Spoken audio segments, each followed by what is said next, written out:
The EduTech guys present a conversation from our live coverage of FETC in Orlando, Florida from Thursday, January 25th, 2018. Enjoy the program.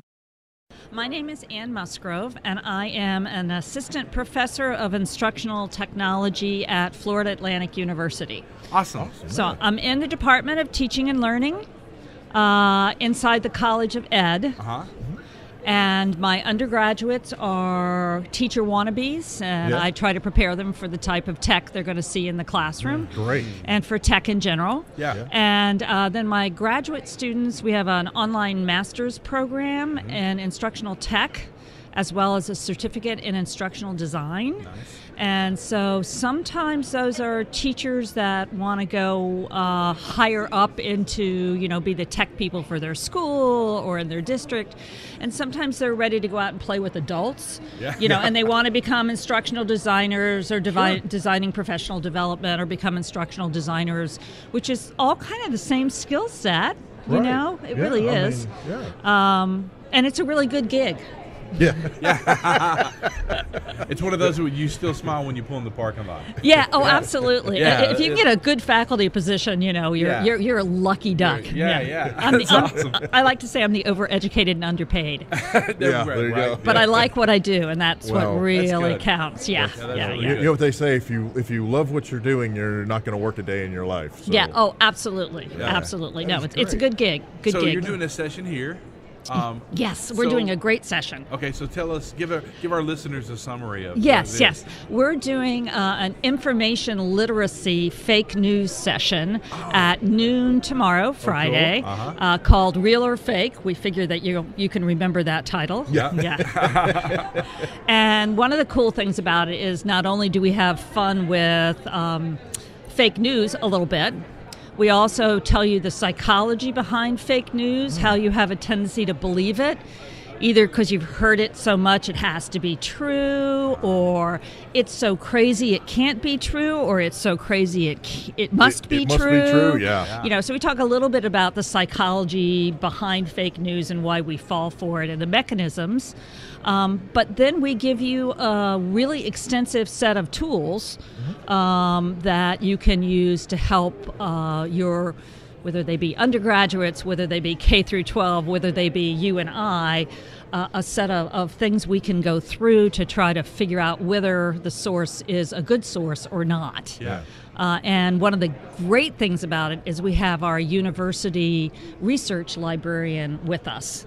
Yeah. And she's going to talk about the set of standards they have that can also help. And I don't know if you've ever hung out with research librarians, but you should have some friends that are research librarians.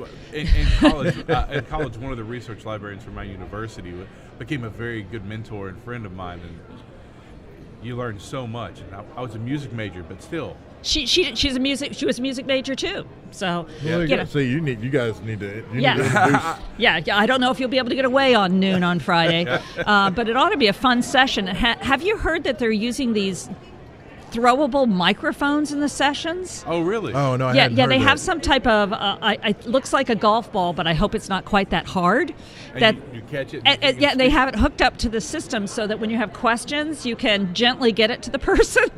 Wow. As opposed to, break something or spill something or whatever. No, so I'm looking forward to it being an interactive session also with a new fun edu-gadget. Well, and I was just going to say, and you're talking about one of the things you do is you're working with PreService teachers and the technology they can use in their classroom. What an awesome tool that would be in the classroom. Yeah.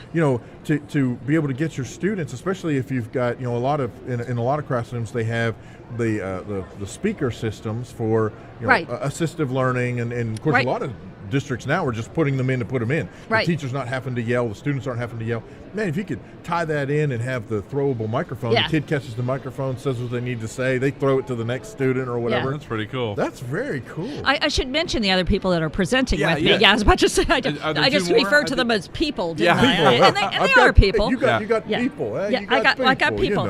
Lori Rebar is our reference librarian from Florida Atlantic University, who's also one of our instructional technology master's student, so she's working on her second master's because she has to have a master's, of course, in library science to have her gig.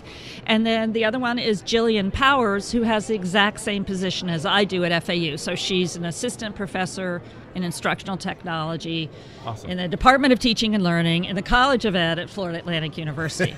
I get paid by the word. I was just going to say, that's awesome. Your business card has your name in tiny little letters, and then the position is. And one of the nice things that Jillian brings to the table is that she is young and beautiful, and she has a type of macular degeneration that makes her have very poor central vision. So she's got peripheral vision, so she gets around just fine, but she's also kind of blind in a lot of ways. Sure. And it's really nice to have somebody that you see and you think, oh my gosh, how could that person possibly have a disability? And yet you see her put on 15 types of glasses and having a screen reader. And it's nice, to bring that type of normal accessibility in, especially with technology. So that's just one of the things she brings to the table, other than being, of course, very bright and smart and all those other good things, too. Sure. Yeah. And I'm excited about your topic. We hear about fake news all the time. Yeah. And that's a big deal now in the classroom when we're studying any topic and the kids start Googling it and finding other things. And teachers need that little bit of, power to help them fight off fake news. Yeah. So that the discussion and the debate doesn't go down the wrong path for 20 minutes and waste valuable classroom time. Yeah. Oh, absolutely. And that's a really big deal. Yeah, and it's just information literacy has always been important, but it seems that we're getting more people trying to intentionally put that fake news out there. Right. So, good. And luckily, you've got fiction sections and nonfiction sections of libraries. We can't do that digitally. Unfortunately, we haven't yet put a moniker on it, so that doesn't work out that way. Sorry. Well, so I got two quick things, or rather, they may not be quick, but a couple of things. One, I was a mass media major as an undergrad, and one of the things we studied was, back in those days, air quotes, yellow journalism. And it's so funny to me how today that seems to be, it's like we're right back to that, where it's not. Now some of it is flat out fake, but there's like that weird gray area that it's not quite fake, it's not quite real. And of course, there was a major backlash against the quote unquote yellow journalism, and I don't know how the general public feels, but me personally, I can't wait for the day where there's that, whatever that revolution was way back then that got rid of yellow journalism and got, news to be news. I can't wait for that to come back again. Yeah, it Can we really just have is. news?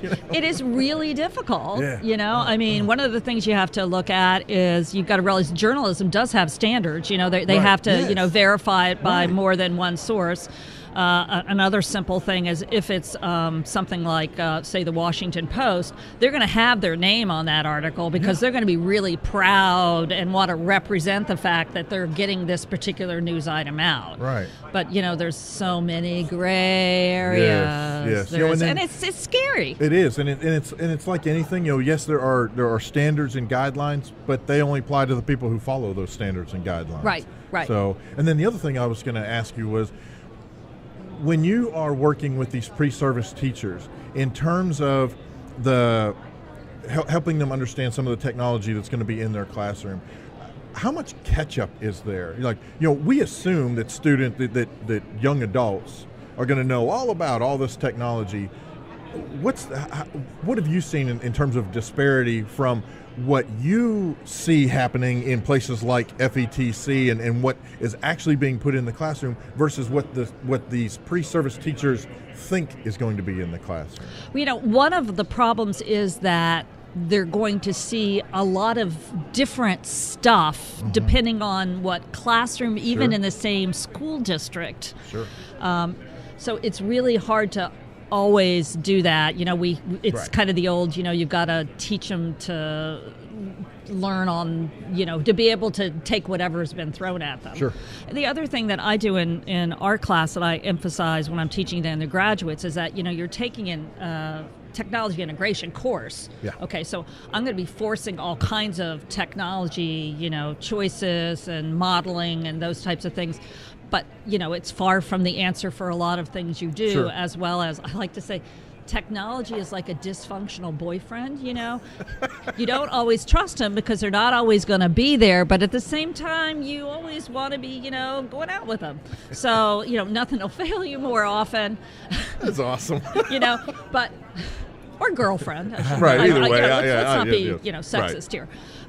So, you know, I like to emphasize to them that technology is not the panacea that fits all, although you might start to get that impression just because of the context we're in. Sure, exactly. Sure. Yeah. So do you find that the pre-service students are, I don't know the word, kind of either caught off guard or blown away or surprised or at some of the technology that you're showing them? They're like, I didn't even know this was a thing. You know, that type of... Yeah, I think that's probably mostly the case. One of the things we work with, I think that really surprises them is the fact that we have so many interactive videos nowadays. Oh, yeah. You know, and the fact that video isn't a talking head, it's you shooting on your screen and talking about it and things like that. Because most people say video and they think, oh, makeup. Right, yeah. Let's put in the VHS tape and put the kids to, So I mean, the fact that you can take any video and stop it and put questions in it and discussions and things like that. And there's so many applications in there that make that much easier. Right. And so, Yeah.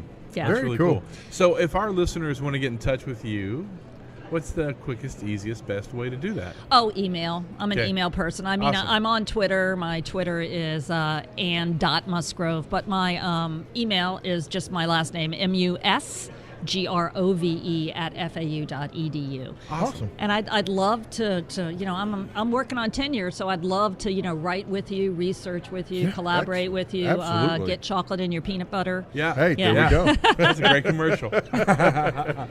You've been listening to a recorded conversation from EduTech Guys live coverage of FETC 2018. For more information about EduTech Guys, visit edutechguys.com. And thanks for listening.